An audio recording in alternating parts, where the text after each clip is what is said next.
Hi there, awesome. Today we are going to talk about global demography and migration as part of our Module 3, Lesson 2 and 3. So at the end of this lesson, you shall be able to define and explain what is demography as well as determine the significance of demography to the societal development of a nation as well as understand demographic transition theory and its impact to contemporary population and identify push and pull factors of migration. And I know you're ready.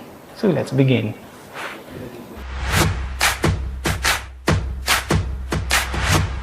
What goes into your mind when you hear the word demography?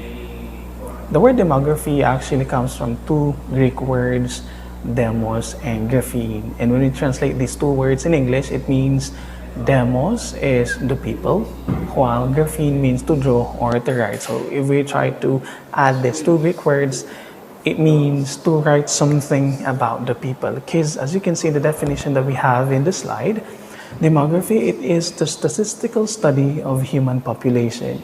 So meaning we are trying to study the number of people in a certain society or in a certain community. Okay? We are trying to examine their size. Gaano sila karami? The structure. Alin ang mas marami? Babae, lalaki, older people, younger people, working people, and their movements. What are the processes they've been through which influenced them, which made them transfer or move from one place to another or from one country to another? So basically, when we say demography, we are talking about the human population, okay, the size, the composition, and the distribution of people around the world. For example, it's like we are answering, bakit mas maraming tao sa isang lugar na ito? Bakit dito mas kaunti? And by understanding demography, we are going to understand what are the motivations and why is this happening until at present. But why do we have to study demography? Why should we know the number of people, the working class? Bakit kailangan nating malaman kung ilan ang nagtatrabaho, kung ilan ang babae, kung ilan ang lalaki, kung ilan ang mga bata, ilan ang matatanda, ilan ang namamatay, ilan ang naipapanganak?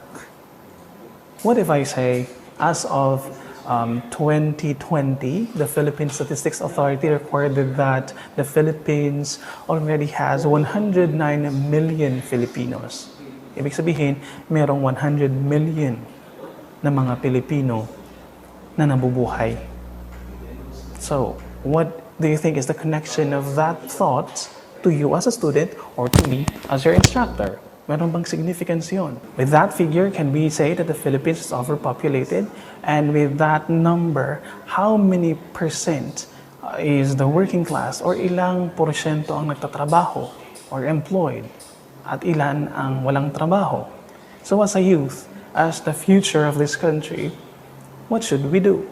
So as a student, maybe you should make sure that when you graduate, you're able to land into a job that is suited in your major and that you can be able to help in the workforce, in the improvement of the economy of the country. Or let's say you already have your own family, and with that big number of population, how can you contribute to the reducing the birth rate of Filipinos in the country?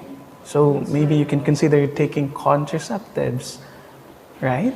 So with these ideas, by understanding demography, we can say that the population really has an impact to us individuals. Another realistic application of demography is when you are at home and then certain people from the Philippine Statistics Authority will gonna knock at your door and they're gonna ask, ilan kayong nakatira sa household na to, ilan ang may trabaho, ilan ang mga bata sa household na to, ano yung mga ages ng mga nakatira dito. And then, after some time, may ibibigay silang sticker na ididikit sa wall ninyo. Okay, so that is an example as to why they are assessing, evaluating kung gaano karami na ang tao sa Pilipinas and what can the government do. For example, programs. What government programs can they offer to the people in that certain barangay or in that certain community. Let's say, yung 4Ps, paano nila malalaman na ang household na to o ang bahay na ito ay dapat under ng 4Ps? So see, yan yung isang manifestation kung bakit mahalaga ang demography. Okay? Now that we are talking about human population, if we try to compare the number of people from the 17th century, 18th century, 19th century, down to the 21st century, we can see that there is change, that there is difference, big difference. Maybe we can even claim na mas marami tayo ngayon kumpara during those centuries. And to explain that, we are going to use demographic transition as explained by Frank Notstein in 1945. According to him, demographic transition is a historical process of change which accounts for the trends in birth, death, and population growth that occurred in today's industrialized societies, especially European societies. And what is the meaning of that? So demographic transition explains that as people progresses, as people learn new ideas, apply new skills, as they improve, as they develop their well-being, their lifestyle, their economy, it also influences the birth rates, the number of deaths, as well as the growth of the population. Okay? And ito yung nagbigay daan upang mabuo yung teoryang demographic transition theory, which means it is a pattern of demographic change from high fertility and high mortality to low fertility and low mortality when society progresses from a largely rural, agrarian, and illiterate society to a dominant urban, industrial, literate, and modern society. So what is the bottom line of this theory? But before we dig in and understand the definition of demographic transition theory, unawain muna natin, ano ba kasi ang ibig sabihin ng salitang mortality at ng fertility rate? When we say mortality rate, it is the number of deaths in a given time or space. Ibig sabihin, we are talking about the number of people dying in a specific time, seconds, or hours. Yung numero ng namamatay bawat segundo, bawat minuto. When we say fertility rate, we are talking about the birth rate of a population. So we are dealing with the number of newborn in a second or in a minute. Bilang ng naipapanganak bawat segundo or bawat minuto. Okay? According to demographic transition theory, during the agricultural years or period, the main source of income, the main source of livelihood, food, and everything is from agricultural sector, wherein yung mga tao nagfo-focus lang sila sa planting and plowing the fields, poultry production, and so on and so forth. Na kung saan, in that period of time, sabi ng demographic transition theory, definitely, dadami ang tao. Why? Because during that period, families should manage their farm, to look over their field, to develop their farmlands. At para magawa yun, dapat may mga anak sila.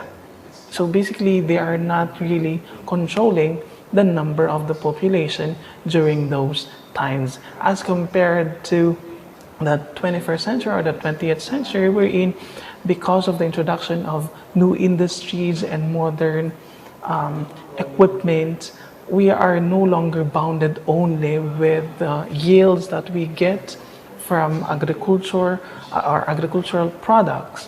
So nagkakaroon na ngayon ng pagbabago sa lifestyle, okay, and to the source of income of the people. So, mas lumalawak na yung kaisipan, yung daloy ng buhay ng mga tao. To better understand demographic transition theory, let's look at its 4 stages. The first stage is called the pre-transition phase or stage 1, wherein this phase is characterized by high birth rates and high fluctuating death rates. Like what I've mentioned earlier, at this point in time in human history, I think it is applicable during the 18th century wherein maraming or dumadami, mabilis dumami ang tao. However, marami din ang namamatay or yung tinatawag nating high mortality. Why? Because, as you can see in the slide, it is the prevalence of communicative diseases, famine, poor hygiene, no clean water, and sewage disposal, etc. Meaning, at this point of human history, marami ang naipapanganak, however, marami din ang namamatay dahil sa pagkalat ng mga sakit. And why is that even a problem? Remember, during those or that specific period, hindi pa ganoon ka-advance ang science, ang medicine, ang technology na kung saan sana they were able to develop medicine to cure these illnesses. Maliban pa dyan, yung walang makain ng mga poor families o yung poor hygiene. Remember, during those times, hindi natin maikakala na yung ibang mga families ay walang sabon dahil nga wala pang technology na nakatulong sana. Okay? Another example, yung no clean water. Again, there is no advanced technology na sana titingin at magsasaturate at titingin kung aling tubig ang dapat or healthy or safe for them to drink or yung sewage disposal nila and so on and so forth. Kaya naman, mataas yung numero ng mga namamatay na tao. And high fertility. Why? Like what I mentioned earlier, dahil it's more on agricultural sila and kailangan natin ng mas maraming workforce. So, the tendency is the more children you have, the more labor force you can contribute to your own family or to the society as a whole. At yung ibang religious affiliations naman, they still promote yung term na go, ye, and multiply. And again, like what I've mentioned earlier, hindi nila minamanage or nililimit yung mga naipapanganak ng mga tao. Kaya naman mataas yung birth rate during that stage 1. And meaning there's no certain thought of family planning. Kung meron man, konti lang ang nag-observe ng family planning. While under stage 2 of demographic transition theory, dito naman yung early transition. Ibig sabihin, dumadami na or lumalago na yung populasyon ng mundo. Why? Because at this phase, we are now able to control the number of deaths. Ibig sabihin, a phase which death rate begins to fall. Okay? But birth rates remain high. The population starts to grow rapidly. And that is because of improved medicine, sanitation, water supply, and improved food production. Dito kasi, nakadevelop na ang mga tao ng teknolohiya, ng mga equipment, ng mga gamot in order to extend the life of dying individuals. So, na-extend natin yung buhay. So, kung mas konti ang namamatay, mas marami pa at mas marami din or marami din ang naipapanganak, definitely, yayabong or dumadami talaga ang populasyon ng mundo. While in stage 3 or the late transition, dito naman, the birth rate starts to decline. The rate of the population growth decelerates. Ibig sabihin, kumunti na rin or nag-slow na yung paglago ng population ng mundo. And that is because of industrialization and urbanization. Ibig sabihin, yung mga tao, hindi na lang sila nagfo-focus sa pagpaparami ng tao dahil nga marami silang pagkakaabalahan, mas maraming trabaho, mas maraming economic activities, okay?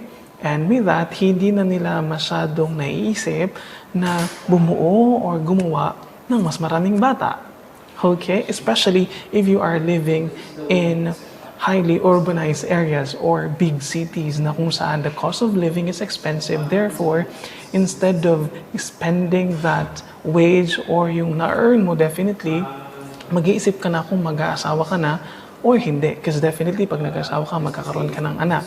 So therefore, since ang mga tao ay may mga trabaho na sila at yung iba, hindi na nila iniisip na mag-asawa. Kaya naman, nagde-decline na yung pagdami ng tao. Okay?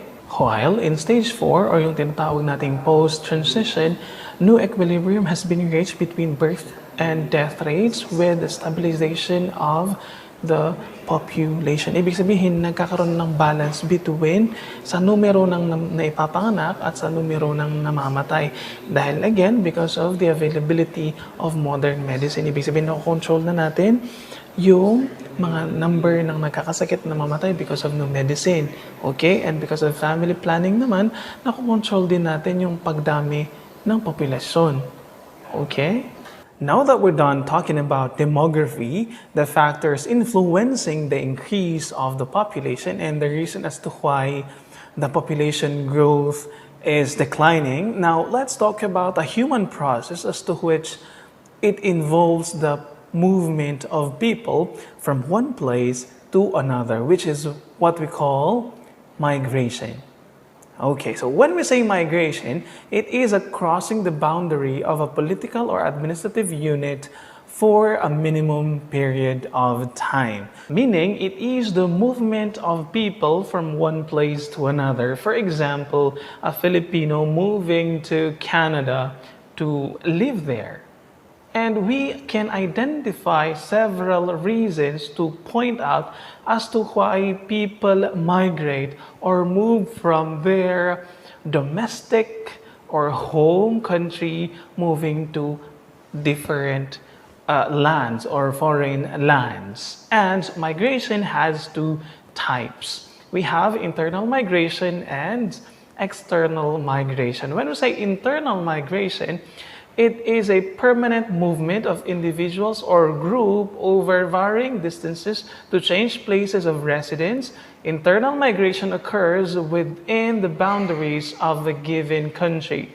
With that definition, we can say that internal migration is that group of people only transfer their residence to another place within that country.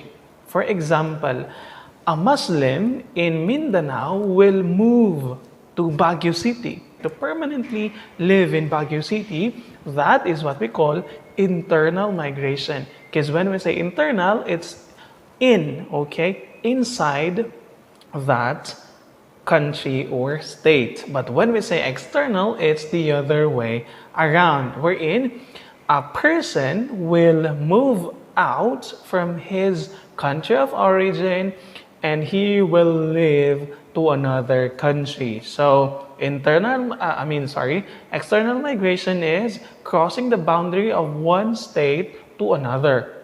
Like my example earlier, a nurse in the Philippines will permanently reside or move to United Kingdom to be employed there, because for her or for him, he sees that United Kingdom will gonna help improve his life, his family. Therefore, he decided to move there. Oh, and don't be confused with the term emigration and immigration. And one might ask, sir, what is the difference of emigration and immigration? As you can see in the definition below or in our slide, emigration is when people are leaving or exiting a country. So from the letter E, exiting or leaving, meaning you are going to leave your country for another. Let's say, my grandparents emigrated from the Philippines in 1970. Meaning, ang lola ko at lolo ko ay umalis ng Pilipinas noong 1970. Okay, in contrast to when we say immigration, it is when people are moving into a country. Kapag papasok ka naman at titira sa ibang bansa. Okay, let's say, balikan natin yung aking example earlier. My grandparents immigrated to the United States. Ibig sabihin, ang aking grandparents ay pumasok upang manirahan sa Estados Unidos. So yun ang pagkakaiba nila. Again, yung emigrate, tandaan mo, E, exit. Okay? Immigrate naman, letter I, okay? Meaning, papasok, in. But why do you think people leave their country? Bakit maraming Pilipino ang umaalis sa bansa? Or from other countries as well. Bakit yung ibang mga Chino pumupunta sa Amerika? Bakit yung ibang mga Koreans pumupunta din naman sa United Kingdom? Bakit kaya sila nagmamigrate? Okay, there are four factors. The first one, we have economic factor. Ibig sabihin, marami kasing job opportunities offered in that country kaya sila lilipat. For some Filipino nurses, they choose to work in Finland or in United Kingdom or in Canada because the salary there is promising as compared to the salary that they'll receive or that they are receiving in the Philippines. For political factor, some people also migrate or move from one country to another because of governmental or political disputes that is happening or present in their country. For example, what happened during the Russian and Ukraine war, a lot of people from Ukraine have tried to flee their country, of course, because of the threat, because of danger. And also just like what is happening now in Sri Lanka, kasi in Sri Lanka, luging-lugi na sila, baon na sila sa utang, and there is no fuel, there's no enough food, there's famine, and so some families are also fleeing their country. For a social factor, this is also being manifested by a lot of Filipinos wherein if their parents is working abroad, they will also move there. For example, yung isang nurse na nagtatrabaho sa Canada, kukunin niya yung ibang relatives niya doon din sa Canada para doon na rin sila manirahan or magandang educational system ang bansa na yan. Kaya pipiliin na lang nilang mag-move dyan sa place na yan dahil ensured ang kanilang education or future for that matter. Another factor that influences people to move from one place to another is yung environment. We also experience catastrophes or problems like typhoon, a flood, earthquake, and so on. Para maiwasan yan, for some people, they also migrate to other places. So with these factors, marirealize natin na hindi lahat ng taong umaalis sa kanilang bansa ay kagustuhan nila. May mga taong umaalis sa kanilang bansa dahil wala silang choice para makaligtas sila sa mga kaguluhan, digmaan, or gutom. The factors that I just have mentioned are what we call push and pull factor of migration. But what is the meaning of that? When we say push factor, these are the negative things that make people want to move to a new area. Meaning, these are the reasons as to why a person wants to leave his country of origin or his domicile. Bakit kailangan niyang umalis? These are the push factor. For example, low employment. Walang trabaho. Kaya naman yung ibang tao mapipilitan umalis sa lugar niya.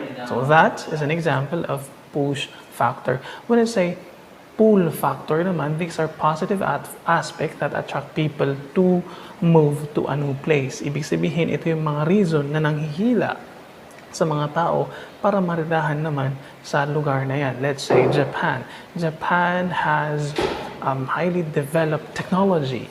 Advanced yung kanilang technology na ginagamit doon. So isa yun sa rason kung bakit may mga taong gustong manirahan sa Japan.